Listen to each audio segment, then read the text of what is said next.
চিরবৈরী ভারতের সাথে যুদ্ধে জড়ালে পাকিস্তান ৪ দিনও টিকতে পারবে না। তাই ভারতের বিরুদ্ধে আগ্রাসনে নামলে ৯৬ ঘণ্টার বেশি স্থায়ী হতে পারবে না ইসলামাবাদ। গোপন সূত্রের বরাত দিয়ে এমনটাই দাবি করেছে এএনআই নিউজ। যদিও ভারতীয় গণমাধ্যমের এমন দাবির বিশ্বস্ততা নিয়েও প্রশ্ন রয়েছে। অনেকেই এটিকে হাস্যকর বলেও মন্তব্য করেছেন।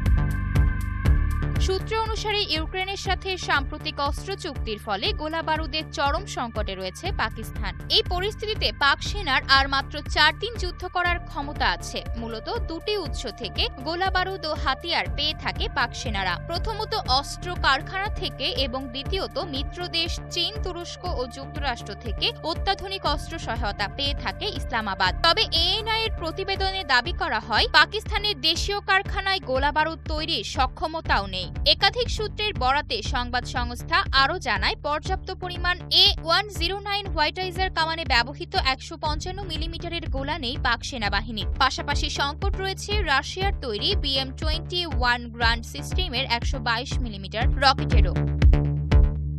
২০২২ সালে সংঘটিত রাজনৈতিক অস্থিরতার কারণে চরম অর্থনৈতিক সংকটে রয়েছে পাকিস্তান। এমনকি বেকারত্ব বেড়ে যাওয়ার পাশাপাশি নেই কোনো বিদেশি বিনিয়োগও। মারাত্মক রূপ নিয়েছে মুদ্রাস্ফীতি।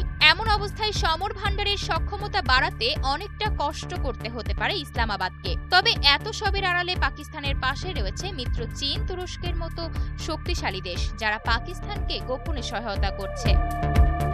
পাকিস্তান বিমান বাহিনীর সবচেয়ে কার্যকর দুটি অস্ত্র হল যুক্তরাষ্ট্র থেকে আনা F-16 এবং চীনের সহায়তায় তৈরি JF-17 থান্ডার। JF-17 হল হালকা, সব আবহাওয়ায় দিন-রাত ব্যবহারের উপযোগী যুদ্ধ বিমান, যা নয়াদিল্লির আতঙ্কের অন্যতম কারণ হয়ে দাঁড়িয়েছে। তবে সামরিক দিক থেকে পাকিস্তানের ভারতের থেকে অবস্থান দুর্বল থাকার গুঞ্জন উঠলেও ক্ষেপণাস্ত্রের দিক থেকে অভাবনীয় ক্ষমতার অধিকারী পাকিস্তান। গ্লোবাল ফায়ার পাওয়ারে ২০২৫ সালের রিপোর্ট অনুযায়ী সামরিক শক্তির নিরিখে পাকিস্তান রয়েছে ১২ নম্বরে। বিশ্বের যেসব দেশ পারমাণবিক অস্ত্রের সংখ্যা বাড়াচ্ছে সেই তালিকায় পাকিস্তানও রয়েছে। ইতোমধ্যে বেইজিং এর সহায়তায় পাকিস্তান PL-15 ক্ষেপণাস্ত্র সরবরাহ করেছে, যা পাকিস্তানের আকাশ প্রতিরক্ষা ব্যবস্থাকে আরও শক্তিশালী করেছে। আশা অর্থী, নিউজ ডেস্ক, গ্লোবাল টেলিভিশন।